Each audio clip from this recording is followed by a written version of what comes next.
سورہ القصص آیت نمبر 69۔ اعوذ باللہ من الشیطان الرجیم، بسم اللہ الرحمن الرحیم۔ وَرَبُّكَ يَعْلَمُ مَا تُكِنُّ صُدُورُهُمْ وَمَا يُعْلِنُونَ وَهُوَ اللَّهُ لَا إِلَٰهَ إِلَّا هُوَ لَهُ الْحَمْدُ فِي الْأُولَىٰ وَالْآخِرَةِ وَلَهُ الْحُكْمُ وَإِلَيْهِ تُرْجَعُونَ قل أرأيتم إن جعل الله عليكم الليل سرمدا إلى يوم القيامة من إله غير الله يأتيكم بضياء أفلا تسمعون قل أرأيتم إن جعل الله عليكم النهار سرمدا إلى يوم القيامة من إله غير الله يأتيكم بليل تسكنون فيه أفلا تبصرون ومن رحمته جعل لكم الليل والنهار لتسكنوا فيه ولتبتغوا من فضله ولعلكم تشكرون ويوم يناديهم فيقول أين شركائي الذين كنتم تزعمون ونزعنا من كل أمة شهيدا فقلنا هاتوا برهانكم فعلموا أن الحق لله وضل عنهم ما كانوا يفترون إن قارون كان من قوم موسى فبغى عليهم وآتيناه من الكنوز ما إن مفاتحه لتنوء بالعصبة أولي القوة إذ قال له قومه لا تفرح إن الله لا يحب الفرحين صدق الله العظيم۔ وَرَبُّكَ يَعْلَمُ مَا تُكِنُّ صُدُورُهُمْ وَمَا يُعْلِنُونَ، اور آپ کا رب جانتا ہے جو کہ لوگ سینوں میں چھپائے رکھتے ہیں اور جس کو واضح کرتے ہیں، جس کا اعلان کرتے ہیں۔ وَهُوَ اللَّهُ لَا إِلَٰهَ إِلَّا هُوَ، اور اللہ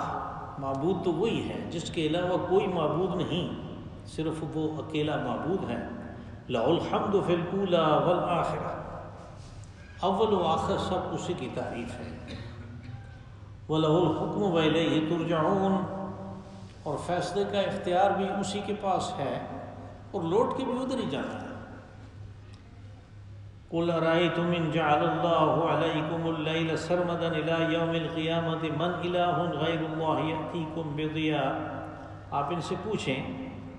کہ اگر اللہ تمہارے اوپر ہمیشہ کے لیے رات کو مسلط کر دیتا قیامت کے دن تک، تو کون ہے جو تمہارے لیے روشنی لے کے آتا؟ ایسا کون سا معبود ہے جو تمہارے لیے روشنی لاتا؟ افلا تسمعون، تم سنتے کیوں نہیں؟ قل ارائیتم ان جعل اللہ علیکم النہار سرمدا الی یوم القیامت من الہ غیر اللہ یأتیکم بلیل تسکنون فیہ، آپ ان سے پوچھیں کہ اگر اللہ دن کو تمہارے اوپر مسلط کر دیتا ہمیشہ کے لیے قیامت تک، تو پھر وہ ایسا کون سا معبود ہے جو رات کو تمہارے لیے لاتا تاکہ تم سکون پا سکتے؟ افلا تبصرون، تو تم دیکھتے کیوں نہیں؟ وَمِن رَحْمَتِهِ جَعَلَ لَكُمُ اللَّيْلَ وَالنَّهَارَ لِتَسْكُنُوا فِيهِ وَلِتَبْتَغُوا مِن فَضْلِهِ وَلَعَلَّكُمْ تَشْكُرُونَ، اور یہ اس کی رحمت ہے کہ اس نے رات اور دن بنائے تاکہ تم سکون حاصل کر سکو اور تم اس کے فضل کو تلاش کر سکو، اور ان دونوں وجوہات سے تم اس کا شکر ادا کر سکو۔ وَيَوْمَ يُنَادِيهِمْ فَيَقُولُ أَيْنَ شُرَكَائِيَ الَّذِينَ كُنتُمْ تَزْعُمُونَ، اور اس دن کو مت بھولو کہ جب آواز لگائی جائے گی کہ کہاں ہیں میرے شریک جنہیں تم نے گمان کر رکھا تھا کہ وہ میرے ساتھ خدائی میں شریک ہیں۔ وَنَزَعْنَا مِن كُلِّ أُمَّةٍ شَهِيدًا فَقُلْنَا هَاتُوا بُرْهَانَكُمْ، پھر ہر امت سے ہم ایک گواہ علیحدہ کریں گے اور ہم لوگوں کو کہیں گے کہ لے آؤ اپنی دلیل بھی۔ فَعَلِمُوا أَنَّ الْحَقَّ لِلَّهِ وَضَلَّ عَنْهُمْ مَا كَانُوا يَفْتَرُونَ، اس وقت ہر ایک یہ جان دے گا کہ حق اللہ کی جانب ہے، اور جو انہوں نے گھڑ کر رکھے تھے گم اپنے معبود، وہ سارے کے سارے گم ہو گئے۔ إِنَّ قَارُونَ كَانَ مِن قَوْمِ مُوسَىٰ فَبَغَىٰ عَلَيْهِمْ، اور قارون حضرت موسیٰ علیہ السلام کی قوم میں سے ایک فرد تھا، اس نے اپنی قوم کے خلاف ہی سرکشی اختیار کر لی. وَآتَيْنَاهُ مِنَ الْكُنُوزِ مَا إِنَّ مَفَاتِحَهُ لَتَنُوءُ بِالْعُصْبَةِ أُولِي الْقُوَّةِ، اور ہم نے اسے ایسے خزانے عطا کر رکھے تھے کہ جن کی جو کنجیاں ہیں، جو چابیاں ہیں، وہ ایک طاقتور دستہ اٹھاتا تھا. اذ قال له قومه لا تفرح ان اللہ لا يحب الفرحین، جب قوم کے لوگوں نے جو سوجھ بوجھ رکھنے والے تھے انہوں نے کہا کہ اکڑو نہیں، اتراؤ نہیں اپنے مال پہ، اللہ پاک اترانے والوں کو پسند نہیں کرتا. یہاں ہمارے لیے جو پہلی آیت ہے وَرَبُّكَ يَعْلَمُ مَا تُكِنُّ صُدُورُهُمْ مَا يُعْلِنُونَ، اس کا تعلق جو ہے وہ پچھلی آیت سے بھی ہے اور آگے آنے والی آیت سے بھی ہے. پچھلی آیت میں یہ بات تھی کہ سارا اختیار تیرے اللہ کے پاس ہے، اور وہ اس اختیار کو اپنی علم اور حکمت سے استعمال کرتا ہے، اور ان چیزوں سے وہ برتر اور پاک ہے. وہ عرفہ و اعلیٰ ہے کہ جن کو وہ شریک ٹھہراتے ہیں، یعنی یہ کہنے کے لیے کہ ان کے ذریعے سے ہم اللہ سے کام کرواتے ہیں، یہ ہماری سفارش کرتے ہیں، یہ اس کے چہیتے ہیں، وہ ان کی بات کو ٹال نہیں سکتا. اس میں یہ بات ہوئی تھی پچھلے درس کے آخر میں. لیکن کچھ چیزیں ایسی ہیں جو وہ چھپا لیتے ہیں. اب یہ ان لوگوں کے بارے میں ہے، سابقہ امتوں میں سے، بنی اسرائیل میں سے خاص طور پہ، کہ جن کے پاس یا تو نبی موجود تھے اور ان کی تعلیمات بھی موجود تھی، یا بہت کم زمانہ گزرا تھا ان کی تعلیمات کے اوپر اور نبی کے وفات کے اوپر. یعنی وہ اگر کوئی آدمی غلط بات کرتا تھا تو 10 اس کو ٹوکنے والے موجود ہوتے تھے. تو اب اس کے دل میں تو یہ بات ہوتی تھی کہ اللہ کو بلا واسطہ اپروچ نہیں کیا جا سکتا، اس کے لیے ہمیں کوئی نہ کوئی وسیلہ اختیار کرنا پڑے گا. لیکن ظاہراً وہ یہ بات نہیں کرتا تھا. اور یہ شرک کی بات ہو رہی ہے. پچھلی آیت کے آخر میں یہ بات تھی تعالی عما یشرکون، ان لوگوں کے بارے میں کہا کہ جو تم چھپاتے ہو اس کو بھی میں جانتا ہوں، اور جو جس کا تم اعلان کرتے ہو اس کو بھی میں جانتا ہوں. یعنی اللہ سے مخفی کچھ نہیں ہے. اگر کوئی آدمی چھپا کے، لوگوں سے چھپا کے، اللہ سے چھپا کے، کسی سے بھی چھپا کے کوئی ایسی حرکت کرتا ہے، ایسا کوئی دل میں ارادہ لاتا ہے، اس کے دل میں خیال پیدا ہوتا ہے کہ جس کے اندر شرک کا شائبہ ہو، تو کسی کو پتہ چلے نہ چلے اللہ کو پتہ چلتا ہے، وہ جانتا ہے کہ یہ کیا سوچ رہا ہے. دوسری جو آیت آج کی پہلے درس کی آیت ہے وَرَبُّكَ وَهُوَ اللَّهُ لَا إِلَٰهَ إِلَّا هُوَ. اب یہ اس کا سبب بتایا کہ اگر وہ اللہ یہ کہتا ہے کہ معبود میں ہوں، میرے علاوہ کوئی نہیں ہے، تو پھر اس کے اندر کوئی خاص صفات ایسی ہونی چاہیے جو کسی کے اندر نہ ہو. لوگ ان چیزوں کو سامنے رکھ کے، ان صفات کو سامنے رکھ کے یہ جان لیں کہ یہ جنہیں ہم معبود بنائے بیٹھے ہیں ان میں اور اللہ کے میں صفات میں بڑا فرق ہے، اور یہ صفت جب اس میں نہیں ہے تو یہ ہمارے کس کام کا ہے. اب ان لوگوں کے لیے یہ کہا کہ معبود تو وہ اللہ ہے، یعنی معبود وہ ہے کہ جس کو تم چھپاتے ہو اپنے سینے میں راز کے طور پہ، اپنے اندر کوئی پروگرام بناتے ہو، اپنے اندر کوئی خیال لے آتے ہو عقیدے کے بارے میں، وہ جانتا ہے. جن کو تم معبود بنائے بیٹھے ہو وہ تو نہیں جانتے، ان کو پتہ ہی نہیں. تو تمہیں اس فرق کا پتہ ہونا چاہیے تاکہ تم توحید کی صحیح یا شرح کے اوپر گامزن ہو سکو. لہ الحمد فی الاولی والآخرہ، انہی ان صفات خاصہ کی وجہ سے جو کسی کے اندر نہیں ہے، کہا کہ اسی کے لیے ساری تعریف ہے، اسی کے لیے سارا شکر ہے، اسی کے لیے ساری سپاس ہے. اور یہ تعریف فی الاولی والآخرہ. اولا کیا ہے؟ یعنی انسان اپنے ذہن کے اوپر زور دے کہ اس سے پہلے کیا تھا، اس سے پہلے کیا تھا، اس سے پہلے کیا تھا. تو وہ کسی نتیجے پہ تو نہیں پہنچ سکتا، یعنی وہ اس زیرو کو پہنچ ہی نہیں سکتا جہاں سے یہ شروع ہوا۔ کہا وہاں سے تعریف اور سپاس اور شکر صلی اللہ کے لیے، اور اسی طرح اگر آخر کہ بعد میں کیا ہوگا، اس کے بعد کیا ہوگا، اس کے بعد کیا ہوگا، کسی نتیجے پہ پہنچ نہیں سکتا آدمی۔ کہا اس تک تعریف صرف اس اللہ کی ہے، لہ الحمد فی الاولی والآخرہ، اس لیے کہ هو الاول والآخر، وہی پہلے بھی تھا جب کچھ نہیں تھا، اور وہی ہوگا جب کچھ بھی نہیں ہوگا۔ لہ الحکم والیہ ترجعون، کہ فیصلہ کرنے کی جو اختیار ہے، یا اوپر پہلی لائن میں جو بات تھی اختیار کی تھی کہ فیصلہ کرنے کا اختیار صرف اس کو ہے، اور جانا بھی اسی کے پاس ہے۔ ایک تو ہے نا کہ فیصلہ کرنے کا اختیار اس کو ہے، ٹھیک ہے، لیکن ہم نے ادھر جانا ہی نہیں ہے،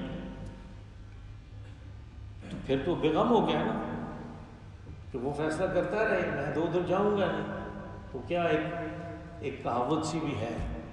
کہ وہ ریچھ جو ہوتے ہیں جنگل میں، جب بھی شہد کا کوئی چھتا دیکھتے ہیں تو وہ اس کو نگاہ میں رکھتے ہیں، اس لیے کہ اس کو یہ بہت پسند ہے۔ تو اسی طرح ایک جنگل میں کسی ریچھ نے وہ شہد کا چھتا جو ہے اس کو اپنی نگاہ میں رکھا ہوا تھا کہ جب تیار ہوگا تو میں کھاؤں گا۔ تو شہر کے محلے کے مولوی کا ادھر سے گزر ہوا تو وہ اتار کے لے آیا شہد۔ تو راستے میں لوگوں نے کہا کہ تمہیں پتہ نہیں ہے کہ یہ لے آئے ہو، اور وہ تو اس ریچھ کا ہے، وہ تو اس کے پیچھے پیچھے آئے گا تمہارے گھر تک۔ تو مولوی نے کہا، وہ ان کی پہاڑیوں کی اپنی زبان میں، کہ ریچھ مسیتی اچھے نہ تو ملا چنگڑ گچھے نہ، یعنی ریچھ نے مسجد میں نہیں آنا اور میں نے جنگل میں نہیں جانا، تو خطرے کی کوئی بات نہیں۔ تو یہ ہے کہ جانا بھی ادھر ہی ہے اور فیصلے کا اختیار بھی اس کے پاس ہے، تو اب اس کو راضی کرنے کی ضرورت ہے، اس کو خوش کرنے کی اور ان عادات کی اور ان عقائد کے اپنانے کی ضرورت ہے کہ جن سے وہ راضی ہوتا ہو۔ اور یہی رسول اللہ صلی اللہ علیہ وسلم کی جو دعائیں ہیں ان کو دیکھیں تو ان میں سے بھی ایک دعا ہے کہ جس کا ترجمہ ہے کہ یا اللہ تو مجھے وہ کام کرنے کی توفیق دے جس سے تو راضی ہوتا ہے، اور مجھے ان کاموں سے بچا جو تیری ناراضگی کا سبب بنتی ہیں۔ جب فیصلے کا اختیار اس کے پاس ہے، جانا بھی اسی کے پاس ہے فیصلے کے لیے، تو پھر اس کو راضی کرنے کی بڑی سخت ضرورت ہے۔ قُلْ أَرَأَيْتُمْ إِنْ جَعَلَ اللَّهُ عَلَيْكُمُ اللَّيْلَ سَرْمَدًا إِلَىٰ يَوْمِ الْقِيَامَةِ مَنْ إِلَٰهٌ غَيْرُ اللَّهِ يَأْتِيكُمْ بِضِيَاءٍ أَفَلَا تَسْمَعُونَ۔ اب چونکہ شرک کی اور توحید کی بات چلی تو پھر اللہ نے اپنے دن اور رات لانے کا جو اختیار ہے اس کو واضح کیا، اور پھر اس کے اندر توحید کیا ہے، یعنی توحید کی خود بخود ایک زبردست قسم کی دلیل اس کے اندر سے نکل آئی۔ کہا کہ اے رسول صلی اللہ علیہ وسلم ان سے پوچھیں کہ اگر اللہ تمہارے اوپر رات کو مسلط کر دیتا ہمیشہ ہمیشہ کے لیے تو تمہارا کون سا معبود ہے جو دن لاتا تمہارے لیے، روشنی لاتا؟ اور پھر اگلی آیت میں یہ کہا کہ اگر دن کو وہ مسلط کر دیتا تمہارے اوپر تو وہ کون سا معبود ہے کہ جو تمہارے لیے رات کو لاتا کہ تم سکون پا سکتے؟ اس میں سے توحید کی یہ بات نکلی کہ رات اور دن دو بالکل مختلف چیزیں ہیں، ایک میں روشنی ہے دوسرے میں اندھیرا ہے، ایک میں گرمی ہے دوسرے میں خنکی ہے، تو وہ مختلف صفات کی جو چیزیں ہیں ان دونوں کو استعمال کیا انسان کی فلاح و بہبود کے لیے۔ تو اس کا مطلب یہ ہے کہ ان کو پیدا کرنے والا ایک ہے، اس کے ساتھ دوسرا کوئی نہیں ہے، اور ایک مقصد سامنے رکھ کے یہ مختلف یہ جو ازداد ہیں اس نے یہ ازداد بنائے ہیں تاکہ لوگ ان چیزوں سے فائدہ اٹھائیں، اور لوگوں کے اندر یہ چیز رکھی کہ اس کو دن بھی چاہیے اس کو رات بھی چاہیے۔ دن اس کو چاہیے کہ اس روشنی میں وہ اپنے لیے اللہ کا فضل تلاش کرتا ہے، اپنے روزگار کا کچھ کرتا ہے، اور وہ اس میں یہ فضل تلاش کرنا اور روزگار حاصل کرنا اور اپنے لیے، اپنے گزران کے لیے، اپنے قوت کے لیے، اپنے اولاد کے لیے کچھ کرنا، اس کے لیے دن کا وجود ضروری تھا۔ اور اسی طرح رات کہ پھر وہ دن بھر کا محنت سے تھکا ہوا رات کو سکون پائے گا۔ یہاں پہ ایک بات سمجھنے کی ہے کہ جو دن والی بات تھی اس کے ساتھ وہ جو دوسری آیت ہے کہا افلا تبصرون، تم دیکھتے نہیں، اور جو پہلی آیت تھی رات والی اس کے ساتھ کہا کہ افلا تسمعون، تم سنتے نہیں۔ اس کی ایک خاص وجہ ہے، یعنی دن میں آپ کسی کو کچھ کہیں تو اس وقت اور بھی بہت زیادہ ایکٹیویٹیز ہوتی ہیں، بہت کچھ ہو رہا ہوتا ہے، خاص طور پہ آج کل دن کا وقت ہے تو صبح اگر سڑک پہ کھڑے ہو کے آپ کسی کو کوئی بات کہیں تو بڑے غور سے، بڑا نزدیک ہو کے اس کو سننا پڑتا ہے، اس لیے کہ ساؤنڈ پولوشن ہے، گاڑیاں چل رہی ہیں، لوگ باتیں کر رہے ہیں، پاس میں سے آدمی گزر رہے ہیں، انہوں نے موبائل پکڑے ہوئے ہیں، وہ باتیں کر رہے ہیں، تو بات سمجھانا آسان نہیں ہے۔ لیکن اگر یہی رات ہے تو اس رات میں ایک ایسا سناٹا ہوتا ہے کہ دور کہیں چھوٹی سی آواز ہو وہ بھی آتی ہے۔ اس لیے رات کے ساتھ کہا رات ہوتی ہے، تم سکون حاصل کرتے ہو تو اس میں آدمی بہت کچھ سن سکتا ہے، تمہیں سنائی جا رہی ہے بات توحید کی، تمہیں سمجھ نہیں آتی، رات کے سناٹے میں بھی تمہیں اس قسم کی باتوں کی سمجھ نہیں آتی، تمہیں سن نہیں سکتے تم۔ اور جب دن کی بات تھی تو کہا فلا تبصروا، یعنی اتنی زبردست روشنی ہے، سورج چمک رہا ہے اور اس روشنی میں آدمی کو سب کچھ نظر آ رہا ہے، لیکن یہ نہیں دیکھتا مشرک تو اللہ کی آیات جو ہیں، اس کی توحید کی جو آیات بکھری ہوئی ہیں ان کو نہیں دیکھتا، کہا فلا تبصروا، تمہیں نظر نہیں آتا۔ اس لیے یہ، اور اس میں سے توحید کی تو جو بات نکلی وہ میں نے پہلے ہی عرض کر دی کہ دونوں کا مختلف ہونا اور ایک ہی کام یعنی انسان کے فائدے کے لیے، یہ اس میں سے توحید کی بات ہے۔ وَمِن رَحْمَتِهِ جَعَلَ لَكُمُ اللَّيْلَ وَالنَّهَارَ لِتَسْكُنُوا فِيهِ وَلِتَبْتَغُوا مِنْ فَضْلِهِ وَلَعَلَّكُمْ تَشْكُرُونَ، کہا یہ صرف اللہ کی رحمت ہے، تم نے اس کے لیے کوئی ادائیگی نہیں کی، کوئی پیشگی، کوئی خدمت سر انجام نہیں دی، کچھ بھی نہیں کیا، تمہیں یہ دونوں چیزیں مل گئی، کام کرنے کے لیے دن مل گیا، سکون کے لیے رات مل گئی۔ اب یہ ہے کہ یہ سکون جو ہے رات کے ساتھ یہاں پہ بھی آ رہا ہے، باقی بھی قرآن پاک میں آ رہا ہے، اور ہم دیکھتے ہیں کہ لوگ رات کو بھی ڈیوٹیاں کرتے ہیں، کام کرتے ہیں، پھر وہ اپنی نیند دن کے وقت پوری کرنے کی کوشش کرتے ہیں۔ لیکن اگر کبھی آپ کا واسطہ پڑا ہو ان لوگوں سے جو شفٹوں میں کام کرتے ہیں تو آپ دیکھیں گے کہ وہ بس ویسے ہی، یعنی ان کی جو حالت ہوتی ہے وہ ہر وقت نیند پوری کرنے کے بعد بھی وہی ہوتی ہے جو نیند نہ ہونے کی وجہ سے ہوتی ہے۔ اس کی پھر اب جو اس وقت کی جو تحقیقات ہیں میڈیکل کی، انہوں نے واضح کیا کہ رات کا وقت ہے کہ جس میں وہ دماغ سے ایک چیز نکلتی ہے جس کو کہتے ہیں میلیٹونین نکلتی ہے، اور اس کے ذریعے سے آدمی نیند پاتا ہے، وہ نیند جس کو دافع الفت کہا گیا، دافع الفت ہے یعنی جو تھکاوٹ ہے اس کو دور کرنے والی۔ اور دن کے وقت تو سونا تو ہو جاتا ہے لیکن وہ بات نہیں ہوتی اس کے اندر، وہ اسی طرح رہتے ہیں، ہم نے تو دیکھے ہیں شفٹوں میں کام کرتے ہوئے۔ تو یہ ہے کہ رات کے ساتھ سکون کہا اور دن کے ساتھ کہا تبتغوا من فضلہ، یعنی آدمی تو کام کرتا ہے اور اس کا جو پرافٹ ہے، اس کا جو نفع ہے، اس کا جو اجرت ہے وہ حاصل کرتا ہے، لیکن اس کو اللہ نے کہا کہ یہ اس کا فضل ہے، یہ اس کا فضل ہے،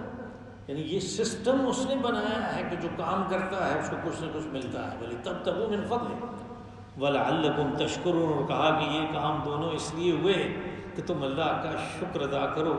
شکر کا تذکرہ یہاں پہ اس لیے ضروری ہوا کہ شکر اصل میں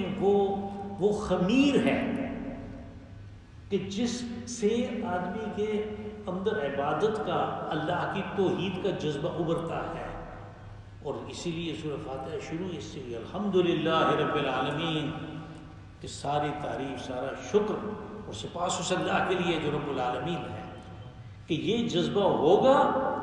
تو پھر اس جذبے کی موجودگی میں جب وہ کہے گا الرحمن الرحیم، تو اس کے جو اصل انوارات ہیں، جو فیوزات ہیں اس کے، وہ اس کے اوپر واضح ہوتے ہیں۔ وَيَوْمَ يُنَادِيهِمْ فَيَقُولُ أَيْنَ شُرَكَائِيَ الَّذِينَ كُنتُمْ تَزْعُمُونَ۔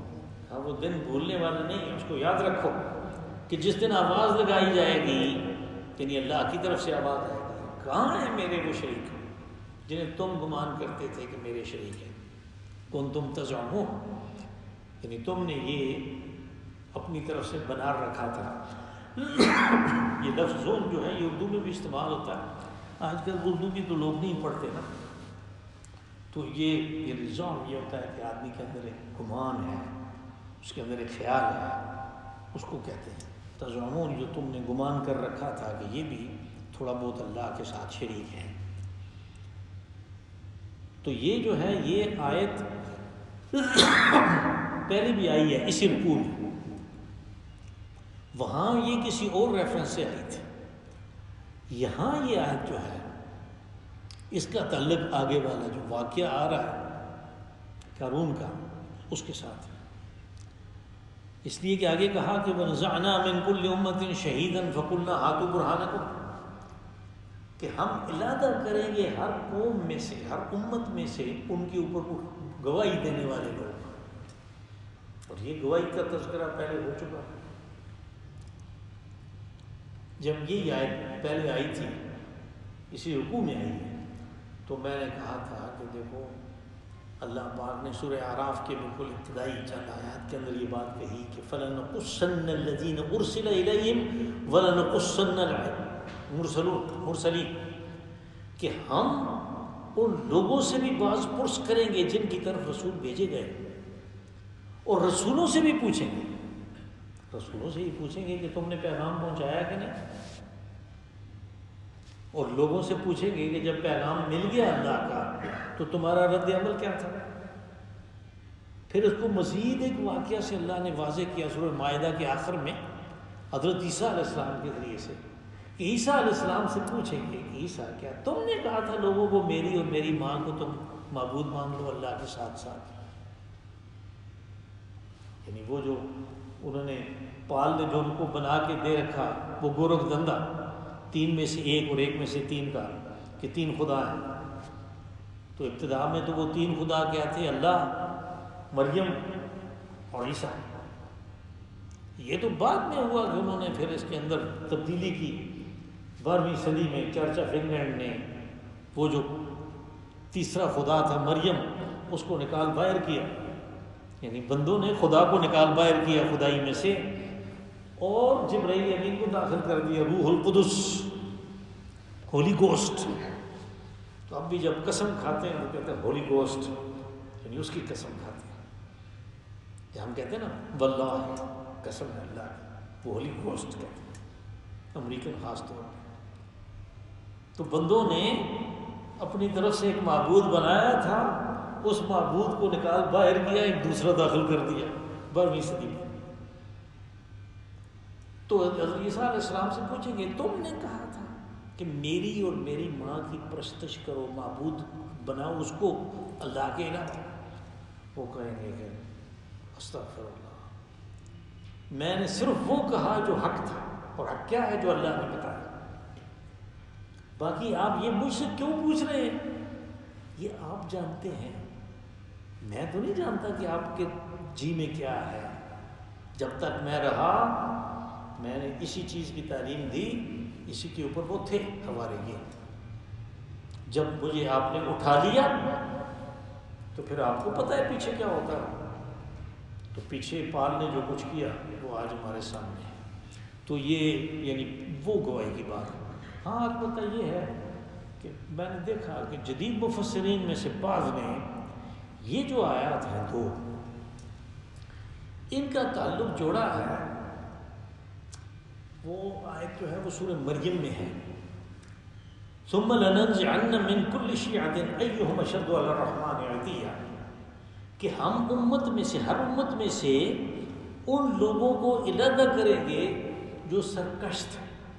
یعنی لیڈر اور پھر وہ بھی سرکش، کہ وہ علیحدہ ہوں گے تو ساری امتوں میں سے ان سرکشوں کو علیحدہ کر کے گروہ بنایا جائے گا۔ ثم لنحن اعلم بالذین هم اولی بها صلیہ،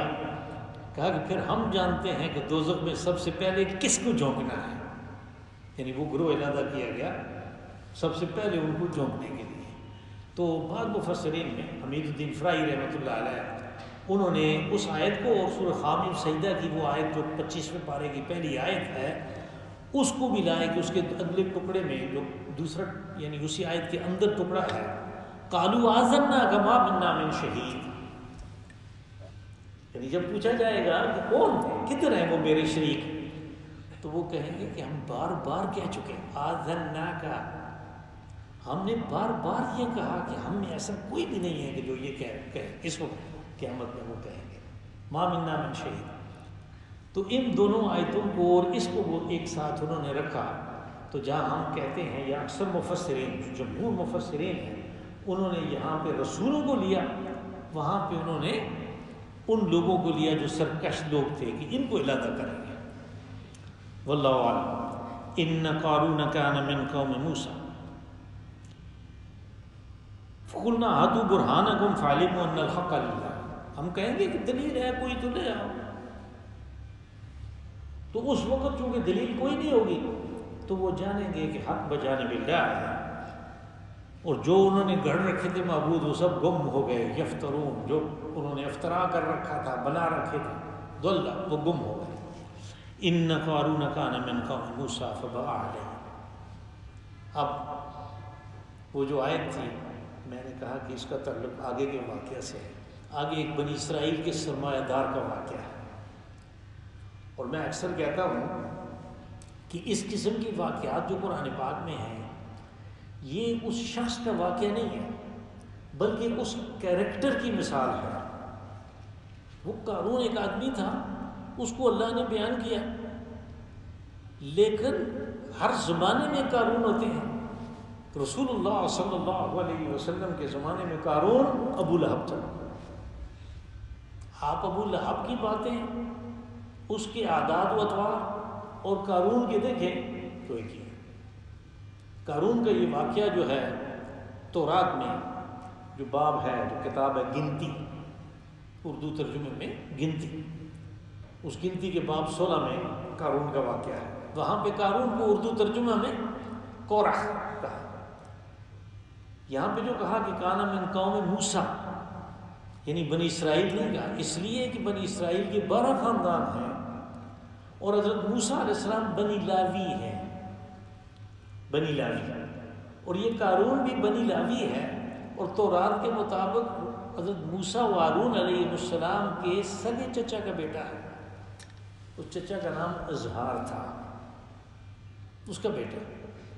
فبغى علیہ، اس نے سرکشی اختیار کی اپنی قوم کے خلاف۔ اب قوم میں نے کہا کہ یہاں پہ موسیٰ کی قوم یعنی بنی لاوی کی بات ہو رہی ہے، بنی اسرائیل کی 12 قبیلے ہیں، صرف بنی لاوی کی بات ہو رہی ہے۔ بنی لاوی کے خلاف اس نے حضرت موسیٰ علیہ السلام کی اور اپنی قوم کے خلاف اس نے سرکشی اختیار کر دی۔ وہ سرکشی کس چیز کی تھی کہ وہ کہتا تھا کہ موسیٰ اور ہارون کے اندر کیا سر خواب کے پر لگ گئے کہ یہ مذہبی پیشوا بن گئے، ہمیں بھی اسی قسم کی پیشوائیت کا حق حاصل ہے۔ جب اس نے بنی اسرائیل میں حضرت موسیٰ علیہ السلام کی عزت و توقیر دیکھی، جو خالص قسم کے ان کے ساتھی تھے، تو پھر اس کو خیال ہوا کہ اتنی دولت میرے پاس ہے تو لوگ تو میرے طرف آنے چاہیے، تو ان کے پاس وہ کس لیے جاتے ہیں؟ تو اس نے کہا کہ تو کوئی بات نہیں، ہمیں بھی حق حاصل ہے۔ تو اس نے بغاوت کا طریقہ یہ اختیار کیا کہ بنی لاوی میں سے 4 آدمیوں کو اس نے اپنے ساتھ ملا لیا، اور پھر بنی اسرائیل جو باقی 11 قبیلے تھے ان میں سے بھی چیدہ 250 آدمی، جیسے تو رات میں لکھا ہوا وہ اپنے ساتھ ملا کے ایک جتھا بنا لیا، اور اس جتھے نے یہ مطالبہ شروع کر دیا کہ جو پیشوائیت ہے اس میں ہمارا بھی برابر کا حق ہے۔ یہ بغاوت اور سرکشی تھی کہ جلیل القدر رسول حضرت موسیٰ علیہ السلام اور حضرت ہارون، اور ان کے خلاف وہ کہہ رہا ہے کہ مجھے بھی پیشوائیت کا حق حاصل ہے۔ تو یہ اس کی بغاوت تھی، فبغى علیہ۔ اب آگے اللہ نے اس کی وجہ بیان کی کہ یہ جو سرکشی اور بغاوت ہے اس کی مختلف وجوہات ہیں، لیکن سب سے بڑی وجہ دولت ہے۔ وَآتَيْنَاهُ مِنَ الْكُنُوزِ، کنوز کنز کی جمع، کنز خزانے کو کہتے ہیں۔ تو پتہ نہیں اس زمانے میں کس قسم کے خزانے ہوتے تھے اور کیا چیزیں اس کے اندر رکھتے تھے۔ ظاہر ہے کہ سونا چاندی ہوگا، کیونکہ ہمیں تورات میں بار بار سونا اور چاندی کے ضرور کی بات نظر آتی ہے۔ کبھی تورات پڑھ لیں، اس میں بھی بڑی دلچسپ باتیں ہیں۔ تو کہا کہ ہم نے اسے بہت سے خزانے دے رکھے تھے، کنز کی جمع ہے۔ ما ان مفاتحہ لتنوء بالعصبۃ اولي القوۃ، کہ ان خزانوں کے اندر کتنا سامان تھا، کتنا وہ بڑے تھے کہ اس کی جو کنجیاں ہیں وہ ایک طاقتور جتھا جو ہے وہ اٹھاتا تھا۔ اب ظاہر ہے وہ اس زمانے کے جیسے لاکس وغیرہ ہیں اور جیسے تجوریاں اس طرح کی چیزیں تھی نہیں، بلکہ ہم نے تو دیکھا بھی ہے کہ وہ بڑی بڑی کنجیاں ہوتی تھیں جن کو لگاتے تھے، اور اتنے بڑے بڑے تالے ہوتے تھے، وہ تالے لگاتے تھے، تو وہ پھر اس قسم کی چیزیں جو ہیں، اس قسم کی کنجیاں جو ہیں وہ ظاہر ہے وہ بہت وزنی ہوں گی، تو ایک طاقتور جتھا اس کے لیے چاہیے تھا۔ یہاں پہ جتھا لکھا ہوا ہے، لے نہیں لکھا ہوا کہ وہ آدمیوں کا جتھا یا اونٹوں کا جتھا۔ بہرحال تورات میں بھی اونٹ کا ذکر نہیں ہے، تالمود میں ہے کہ وہ جتھا جو ہے وہ اونٹوں کا جو ہے، یعنی اونٹوں کا ایک مضبوط دستہ چاہیے اس کو اٹھانے کے لیے۔ اذ قال له قومه لا تفرح ان اللہ لا يحب الفرحین، قوم کے جو دانا لوگ تھے، جو سمجھتے تھے کہ یہ دولت جو ہے یہ ہاتھوں کا میل ہے، یہ رہ جانے والی چیز ہے، اصل چیز جو ساتھ جائے گی وہ کچھ اور ہے، انہوں نے اس کو کہا کہ اس کے اوپر مت اتراؤ، لا تفرح، اتراؤ مت، اکڑو مت، غرور مت کرو، گھمنڈ مت کرو، اس لیے ان اللہ لا يحب المفسدین، اللہ گھمنڈ کو، غرور کو اور اترانے کو پسند نہیں کرتا، یعنی اس سے وہ نفرت کرتا ہے۔ اللہم صلی وسلم وبارک وانعم علی عبدک ورسولک